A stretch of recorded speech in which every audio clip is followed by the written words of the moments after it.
The border between Rwanda and Uganda, Gatuna Border Post, finally opened after 3 years of closure on Monday, March 7th, paving way for traffic across the border located in Gicumbi District. The reopening was part of the implementation of a directive by the cabinet issued on Friday, March 4th, that all land borders linking Rwanda to neighboring countries would reopen on Monday.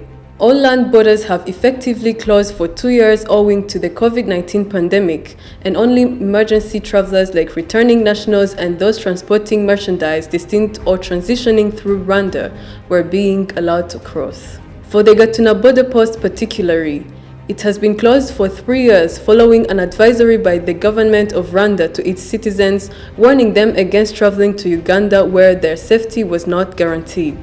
The reopening of the border, which took place on February 1st but subject to COVID-19 protocols, was a combination of efforts by the two countries to de-escalate tensions between them.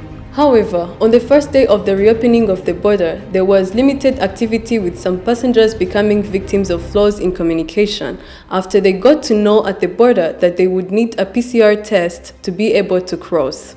Jean-Claude Gatege was heading to Kenya through Uganda. Apart from not being aware of the PCR test results requirement, he thinks the restrictions should be eased. Mu bisanzwe iyo abaturage bambuka baba ku mupaka wa Rubavu bajya Goma cyangwa se ku mupaka w'Ikamembe bajya Bukavu, basabwa gukora test yitwa rapide.